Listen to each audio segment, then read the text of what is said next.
good morning students. How are you? Welcome you all again in our YouTube channel. Okay, so students, આપણે જે 12th science physics માટે repeater બેચની તૈયારીઓ કરતા છે એની અંદર આપણે લોકો ચેપ્ટર નંબર 12 પરમાણુ વિશે અગત્યની કેટલીક થિયરીઓ જોઈ લઈએ છીએ. નેક્સ્ટ આગળ કામ ચાલુ કરતા ગયા લાસ્ટની અંદર આપણે હાઇડ્રોજન પરમાણુના વર્ણપટ વિશે અને એ વર્ણપટ માટે તરંગ લંબાઈઓ શોધવાના સમીકરણ કેવી રીતે લખાય એ શીખેલા હતા. જો આપને એમાં ડાઉટ હોય તો આની આગળનો જે વિડીયો છે એ વિડીયોને એકવાર કમ્પ્લીટલી જોઈ લેવો. લિંક નીચે પ્રોવાઈડ કરવામાં જ આવેલી હશે. પ્લેલિસ્ટની અંદર ગઈને પણ તમે એ વસ્તુ શોધી શકો છો. આગળ વધતા ગયા આજનું જે કામ છે એને કન્ટિન્યુ કરતા ગયા. ઓકે, સો શરૂઆતમાં એકાદ બે નાની નાની થિયરીઓ છે જોવાની છે. ત્યાર પછી આજે ચેપ્ટરનો એક અગત્યનો પોર્શન એવું કહેવાય કે ત્રિજ્યાનું સમીકરણ, જે 4 માર્કની અંદર થિયરી આપણને ડેફિનેટલી પૂછવાની સંભાવના ધરાવે. હોઈ શકે કે કદાચ 2 કે 3 માર્કમાં બી પૂછી લે. ડુ નોટ વરી, આપણું કામ તો તૈયારી કરવાનું છે. સો આપણે તૈયારી કરતા જશું. સો તેને આપતા જો આજે આપણે શું જોવાના છે, સૌથી પહેલાં જે જોવાના છે એ છે રુથરફોર્ડ મોડલ.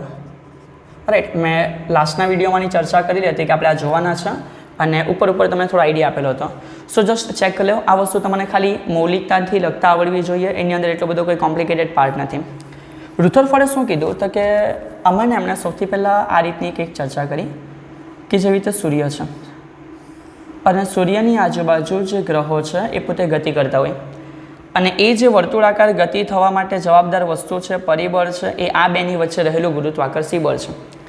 તો એ રિલેટેડ ચર્ચા અહીં રુથરફોર્ડે કરી પોતાના મોડલમાં. સમજો એ રુથરફોર્ડે ચર્ચા શું કરી, એમણે એવું લીધું કે એક ન્યુક્લિયસ છે, રાઈટ, છે જે પોતે ધન વિદ્યુત ભારિત હશે, એટલે કે કેન્દ્રીય ભાગ, જેને પાછળથી એવું કહેવામાં આવ્યું કે આ ન્યુક્લિયસ છે, રાઈટ. તો એ જે કેન્દ્રીય ભાગ છે, કેન્દ્રીય ભાગની ફરતે જેવી રીતે ગ્રહો ફરે એવી રીતે જ આ ઇલેક્ટ્રોન છે એ પણ કોઈ કક્ષાની અંદર ગતિ કરતા હોવા જોઈએ. ક્લિયર? પરંતુ જેવી રીતે આ બેની વચ્ચે ગુરુત્વાકર્ષી બળ જવાબદાર છે એવી રીતે આ બેની વચ્ચે વર્તુળાકાર ગતિ થવા માટે કુલંબીય બળ જવાબદાર છે. ઓકે, સો આ રીતની ચર્ચા કરીને એમણે પોતે એક મોડેલ આપ્યું કે પરમાણુની અંદર એક કેન્દ્રીય ભાગ હોય છે કે જેની અંદર ધન વિદ્યુત ભાર હોય છે અને એની બહાર કક્ષાની અંદર જે ઋણ વિદ્યુત ભારિત ઇલેક્ટ્રોન હોય છે એ પોતે વર્તુળાકાર ગતિ કરતા હોય છે. સો જસ્ટ આ એમનું મોડલ થયું. અને બીજી વસ્તુ કે એટલે જ રુથરફોર્ડને આના કમ્પેરિઝનમાં આપણે એવું કહી શકીએ કે આ પ્લેનેટરી મોડલ છે. ક્લિયર? એટલે કે પ્લેનેટ, ગ્રહો જેવું. સો જસ્ટ એમના એક બીજું નામ છે કે ભાઈ રુથરફોર્ડનું પ્લેનેટરી મોડલ કેવું છે તો કે આ ડિસ્પ્લે કર્યું એ પ્રમાણે છે, રાઈટ. સો જસ્ટ એની જે અંદર લખવાની 2-4 વસ્તુઓ છે એ જોઈ લેવાની. પણ અગત્યની વસ્તુ સમજો કે આની એક મર્યાદા છે. શું મર્યાદા છે? આપણે એક સિમ્પલ વસ્તુ સમજીએ કે કોઈ પણ વસ્તુ જ્યારે ગતિ કરતું હોય તો એ ગતિ કરે ત્યારે એની ઉર્જા ઘટે. શું થાય? એની ઉર્જા ઘટે. મેં બોલું છું તો અત્યારે કન્ટિન્યુઅસલી જો બોલતો જઈશ તમારી ઉર્જા ઘટે, તમે સાંભળતા છો તમારી ઉર્જા ઘટે. હોપ સો મેં ગતિ કરવાની ચાલુ કર્યું તો મારી ગતિ થતી હોય દરમિયાન મારી ઉર્જા ઘટવાની છે. કોઈ પણ ગાડી છે પોતે ગતિ કરે, પેટ્રોલ પતવાનું જ છે. ક્લિયર? શું સમજતા જાઓ, અહીંયા એ જ વસ્તુને ચેક કરવામાં આવી કે આ ઇલેક્ટ્રોન જો કન્ટિન્યુઅસલી ગતિ કરતું હશે તો ઇલેક્ટ્રોન પોતાની ઉર્જાને ધીમે ધીમે ગુમાવશે. હવે સમજો કે ન્યુક્લિયસ ઉર્જાને ગુમાવતું નથી પણ આની ઉર્જા ધીમે ધીમે ઘટવા લાગી. તો આની ઉર્જા ઘટે એટલે આ જે ધન વિદ્યુતભાર છે, ઋણ વિદ્યુતભાર પર પોતાનું પ્રભુત્વ વધારે. કેમ? એકની ઉર્જા ઓછી, નાની ઉર્જા કેવી છે? યથાવત વધારે છે. તો એના લીધે ઇલેક્ટ્રોન સમય સાથે ધીમે ધીમે નજીક આવશે. કેમ? કારણ કે ન્યુક્લિયસ આકર્ષણ વધારે લગાડે છે. તો એ કેવો સમય આવશે કે જ્યારે આ જે ઇલેક્ટ્રોન છે, રાઈટ, આ ઇલેક્ટ્રોન પોતે ગતિ કરતો કરતો સીધો ન્યુક્લિયસમાં જતો રહેશે. કેમ? કારણ કે કન્ટિન્યુઅસલી ન્યુક્લિયસનું એના ઉપર શું લાગે છે? આકર્ષણ બળ લાગે છે. એટલે અહીં એવું કહેવામાં આવ્યું કે રુથરફોર્ડના મોડલ પ્રમાણે આવી જે કક્ષા છે એ હકીકતમાં એટલે કે વાસ્તવિકતામાં વર્તુળાકાર નથી. રાઈટ, વાસ્તવિકતામાં વર્તુળાકાર નથી, પરંતુ આ ઇલેક્ટ્રોન ગતિ કરતો કરતો છેલ્લે ન્યુક્લિયસમાં જતો રહેશે. એટલે એવું કહેવાય આ જે શેપ બન્યો ને એને કમાન આકાર બોલાય. શું બોલાશે? કમાન આકાર. એટલે અહીં એવું કહેવામાં આવ્યું કે રુથરફોર્ડનું જે મોડલ છે એ મર્યાદિત છે, એ ટોટલી સાચું નથી. એની અંદર ઇલેક્ટ્રોન વર્તુળાકાર કક્ષામાં ગતિ નથી કરવાનો, પણ જે ઇલેક્ટ્રોન છે એ ગતિ કરતાં કરતાં છેલ્લે ન્યુક્લિયસમાં જતો રહેશે અને એની જે કક્ષા છે એ પોતે કમાન આકારની છે. ક્લિયર? અને એટલે જ અહીંયાથી એક મર્યાદા એવું પણ લખી શકાય કે આ મોડલની મર્યાદા શું છે તો કે મર્યાદા અહીંયા સિમ્પલ વસ્તુ છે કે એટ ધી એન્ડ ઇલેક્ટ્રોન ન્યુક્લિયસમાં જતો રહ્યો તો પ્લસ માઇનસ ભેગા થઈ ગયા, બીકમ્સ ધીમે ધીમે આન્સર 0 થઈ જશે. તો અહીં એવું કહી શકાય કે જે પરમાણુ છે એ પરમાણુની સ્થિરતા સમજાવી શકતો નથી. ક્લિયર? જે રુથરફોર્ડનું મોડલ છે એની મર્યાદા શું છે કે આ જે મોડલ છે જે પરમાણુની સ્થિરતા છે એને સમજાવવામાં નિષ્ફળ નીવડ્યો. રાઈટ. સો હું બહુ વધારાને ખેંચા નહીં કરીશ. એકવાર માત્ર અંદર પીડીએફમાં અથવા તો જે પણ વસ્તુ અવેલેબલ હોય એમાં રીડ કરી લેજો અને સમજીને આગળ વધજો. સો આના પછી નેક્સ્ટ આગળ આપણે થિયરી જોવાના છે, બટ એકવાર લખી લો.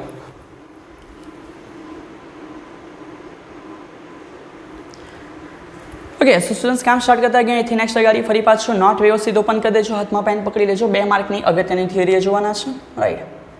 સો 2 માર્ક્સ, 2 માર્ક્સ માટે અગત્યની થિયરી છે. સવાલ તમને આવી રીતે હોઈ શકે, બોહર મોડેલના અધિતર્કો સમજાવો, રાઈટ. બોહર મોડેલના અધિતર્કો સમજાવો. હવે ધ્યાન આપજો, કોઈ વખત એવું કહેવામાં આવે કે 2 અધિતર્ક છે, પણ જનરલી અમુક વાર એવું કરતા હોય કે એ જ 2 અધિતર્કને 3 અધિતર્ક તરીકે બી લખતા હોય. સો હું એને 3 અધિતર્કમાં ડિસ્પ્લે કરીશ, એટલે તમને 2 લખવા કહીએ તો 2 અને 3 લખવા કહીએ તો 3, જે આવડતું છે બધું લખી દેવાનું, રાઈટ. સમજતા તો સૌથી પહેલું શું કીધું, બોહરે પોતાના મોડેલમાં એવું કીધું, રાઈટ. નંબર 1 પહેલો જે અધિતર્ક છે, હેડિંગ મારજો, અધિતર્ક 1, ક્લિયર. તો જે પ્રથમ અધિતર્ક છે એમાં બોહરે શું કીધું એ સમજો.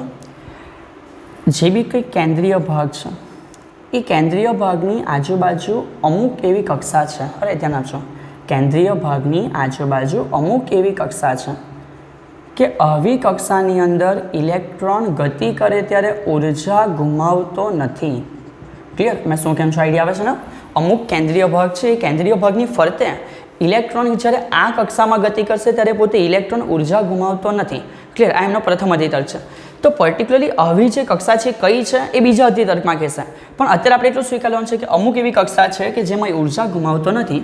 તો એવી કક્ષાઓને આપણે કહીશું સ્થિરતા કક્ષા. સો જસ્ટ આટલું લખી દેવું, આ અધૂરું છે પણ આટલો ભાગ એને આપણે કહી દઈશું અધિતર્ક નંબર 1. ક્લિયર. સો સમજતા જાઓ, લખવા માટે તો કંઈ ને કંઈ વસ્તુ અવેલેબલ હશે, સમજવું જરૂરી છે.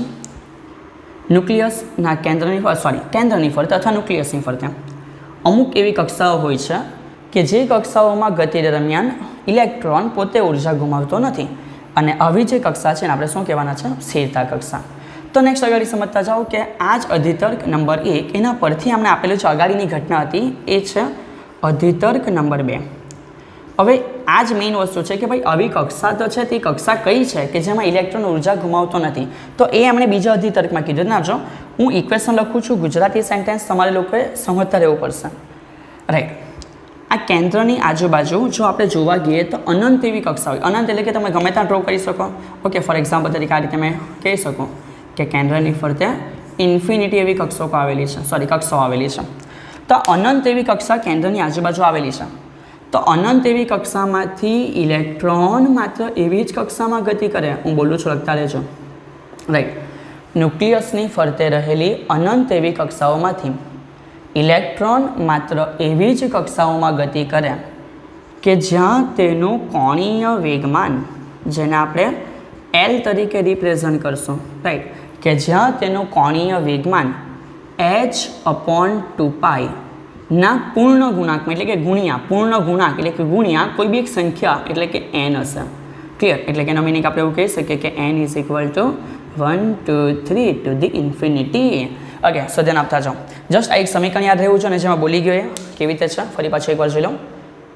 કેન્દ્રીય ભાગની ફરતે રહેલી અનંત એવી કક્ષાઓમાંથી ઇલેક્ટ્રોન માત્ર એવી જ કક્ષાઓમાં ગતિ કરે કે જ્યાં તેનું કોણીય વેગમાન L એ h/2π ના પૂર્ણ ગુણાંકમાં હશે. ક્લિયર. સો અહીંયા જે h છે એને શું કહેવાય એ બી તમને લોકોને ક્લિયર હોવું છે. હોપ સો તમને આઈડિયા હશે, પણ હું એકવાર લખી દઉં છું કે અહીંયા જે h છે એ hને બોલાય પ્લાન્ક અચળાંક.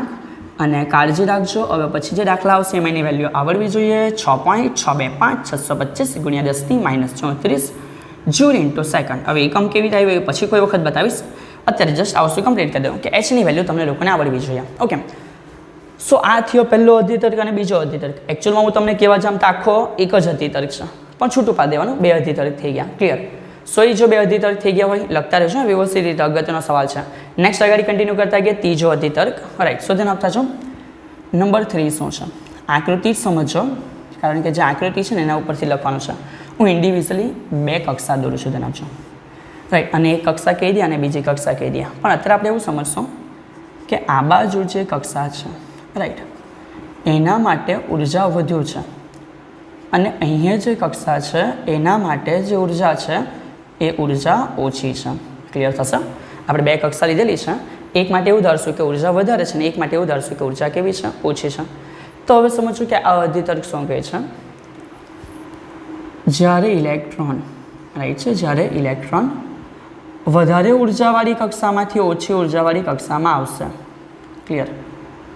તો આવી ઘટના દરમિયાન ઇલેક્ટ્રોન પોતે અમુક વિકિરણનું ઉત્સર્જન કરશે. ક્લિયર થશે કે શું કહે છે પહેલાં સમજો. વધારે ઉર્જાવાળી કક્ષામાંથી ઓછી ઉર્જાવાળી કક્ષામાં ઇલેક્ટ્રોન જ્યારે આવે ત્યારે પોતે વિકિરણનું ઉત્સર્જન કરે. શું મિનિંગ સમજો? યાદ રાખવાની સિમ્પલ ટ્રીક. વધારે ઉર્જા એટલે એને એવી રીતે યાદ રાખો કે વધારે પૈસા, રાઈટ છે. વધારે પૈસામાંથી તમારે ઓછા પૈસાવાળા બનવું છે. સિમ્પલ વસ્તુ છે. પૈસાને ઉડાડો એ જ વસ્તુ અહીંયા છે. ઉર્જા વધારે છે તે પોતાની ઉર્જાનો ફ્લો કરે છે અને બહાર ફેંકે છે. એનો મિનિંગ કે આપણે એવું રીતે ઉલ્લેખ કર્યો કે એ પોતે ઉત્સર્જિત કરે છે. ક્લિયર થશે કે? સો યાદ રાખવાની ટ્રીક સમજ પડીને. વધારે પૈસાવાળો ઓછાવાળો કેવી રીતે બની શકે? સિમ્પલ છે કે જે બી પૈસા છે એને ઉડાડવાના ચાલુ કરો. સો અહીંયા ઇલેક્ટ્રોન પોતાની ઉર્જાને આઉટસાઇડ ઉપર ફેંકે છે, ઉત્સર્જન છે. તો એ વધારે ઉર્જાવાળી કક્ષામાંથી ક્યાં આવે છે? ઓછી ઉર્જાવાળી કક્ષામાં. મેં જસ્ટ એક યાદ રાખવાની ટ્રીક આપેલી છે. તો એવી રીતે જ મેં તમને એવું કહી શકું કે જો કદાચ ઇલેક્ટ્રોન ઓછી ઉર્જાવાળી કક્ષામાં હોય અને એને વધારે ઉર્જાવાળી કક્ષામાં જવું છે, એટલે સિમ્પલ સમજો કે કદાચ આપણી પાસે પૈસા ઓછા છે અને આપણે એને વધારવા છે, તો ડેફિનેટલી આપણે સેવિંગ કરવું પડે અને બીજા મેળવવા પડે. ખાલી બચત નહીં જોઈએ, બીજા બી આવવા જોઈએ. તો ઇલેક્ટ્રોન ઓછી ઉર્જાવાળી કક્ષામાંથી વધારે ઉર્જાવાળી કક્ષામાં ક્યારે જઈ શકે? જ્યારે એ ઉર્જાઓનું શોષણ કરશે, એટલે કે પોતાની અંદર સમાવતો જશે. ક્લિયર? તો અત્યારે આપણે ઉધારી લઈએ કે ઉપર જે છે એની ઉર્જાને હું EI કેમ છું? ઇનિશિયલ. અને જે નીચે છે ને હું EF કેમ છું? એટલે કે ફાઇનલ. તો એ ઉર્જા કેટલી હશે એનું સમીકરણ જસ્ટ યાદ રાખવાનું છે કે EI માઇનસ EF એટલે કે ઇનિશિયલ માઇનસ ફાઇનલ. એટલે કે આ જે ઉર્જા છે એ કોના જેવી હશે? તો કે HF જેવી. ઓકે, સો મેઇન વસ્તુ આટલું તમને ક્લિયર હોવું જોઈએ. પણ હવે લખવાનું કેવી રીતે છે હું બોલું છું. સો સમજો, આખી યાદ રાખવાની ટ્રીક તમારી સામે છે. બે રીતે સેન્ટેન્સ લખવાના છે.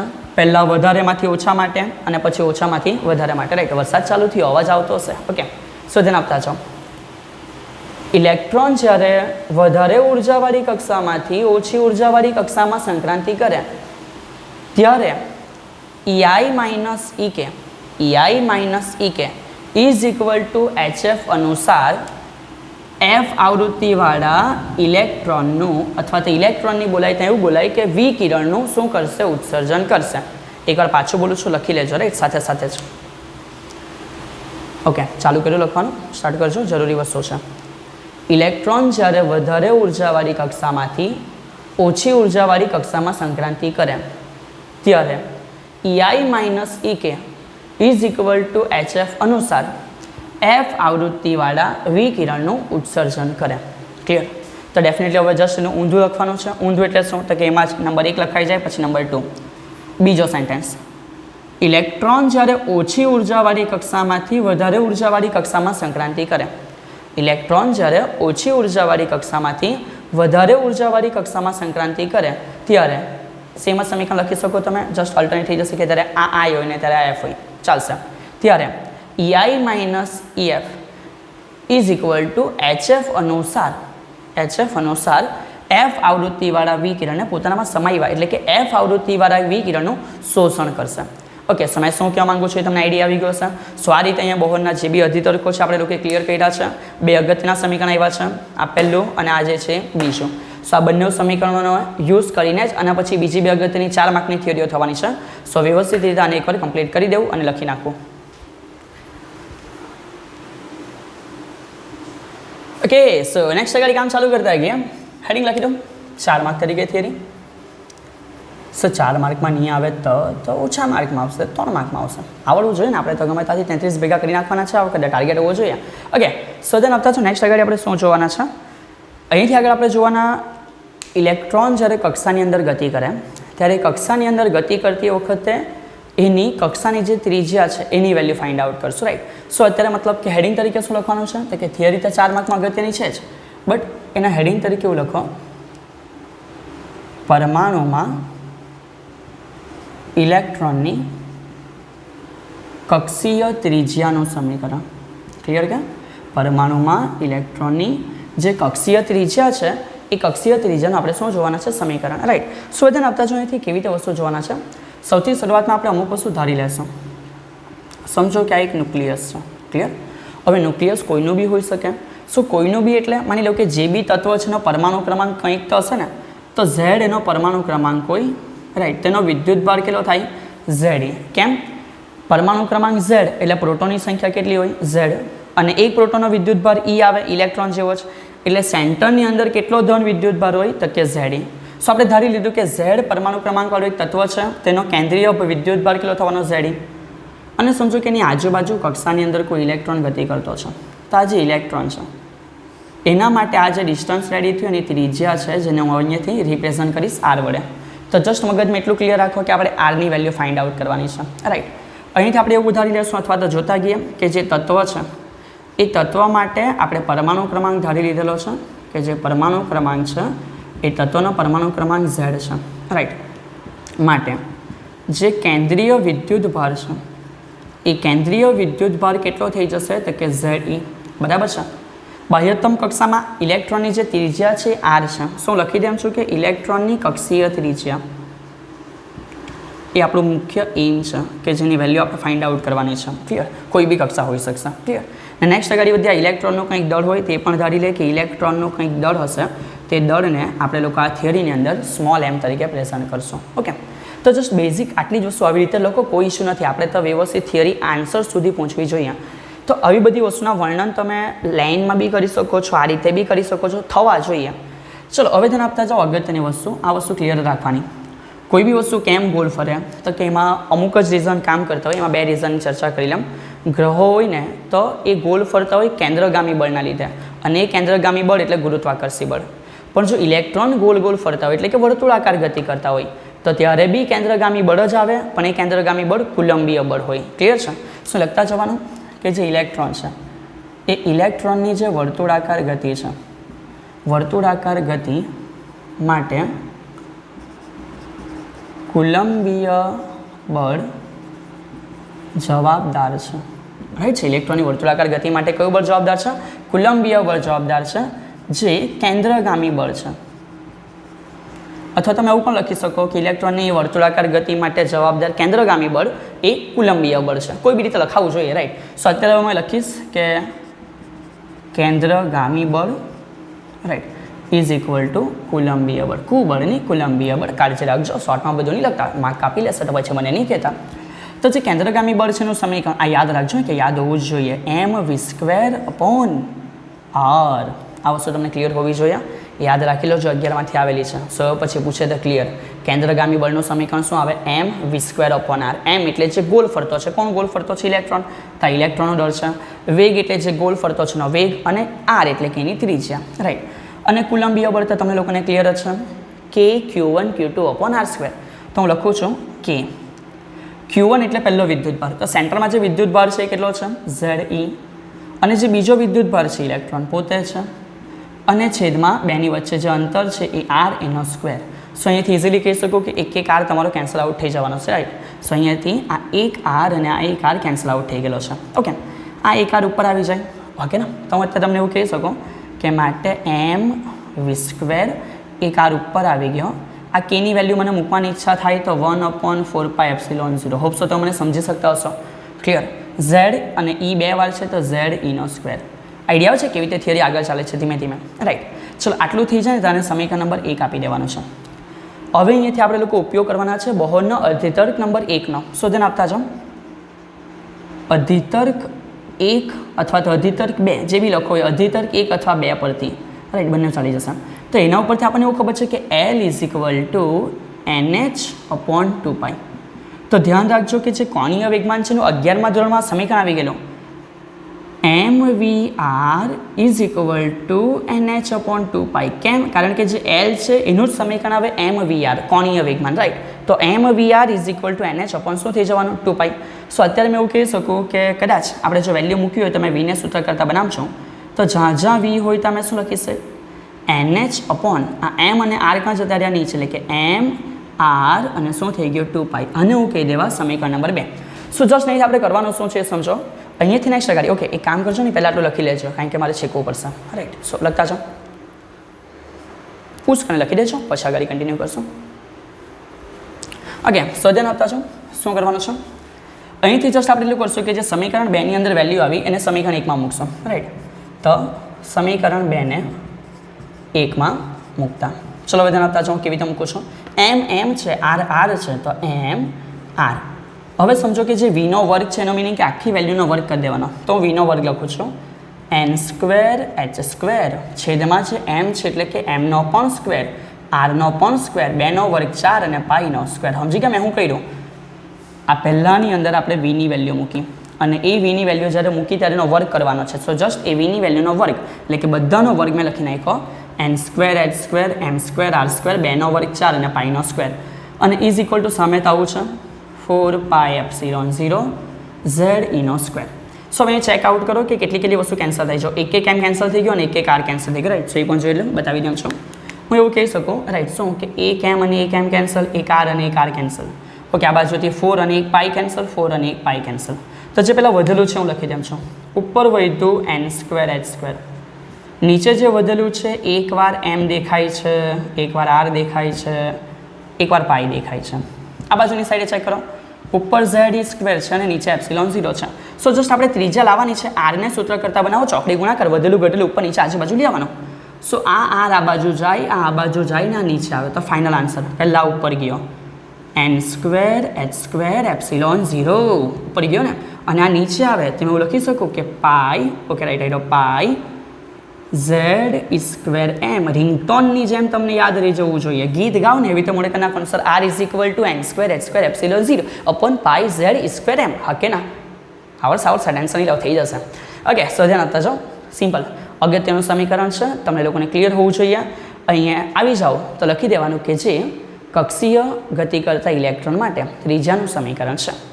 હા, તમે આગળ અહીંયાથી લખી શકો છો કે જો હાઇડ્રોજન હોય તો પરમાણુ ક્રમાંકની વેલ્યુ કેટલી લખવાની? 1 અને કક્ષાની વેલ્યુ પણ કેટલી હોય? 1. એ બધી વસ્તુ પણ આવે છે. સો જસ્ટ એને એકવાર રિફર કરી લેવી, જો નહીં સમજાય તે વસ્તુને પૂછી પણ લેવી, રાઈટ છે. ઝૂમ એપ્લિકેશનમાં એ બધી વસ્તુ ફરી પાછું હું તમને એકવાર બતાવતો રહ્યો. ઓકે, સો અહીંયા સુધી ચેક કરી લેવું, ઘરે રહેજો અને વ્યવસ્થિત રહેજો, સુરક્ષિત અભ્યાસ કરતા પણ રહેજો. આવજો, મળશો નેક્સ્ટ ફરી પાછા બીજા વિડીયોમાં. Have a good day.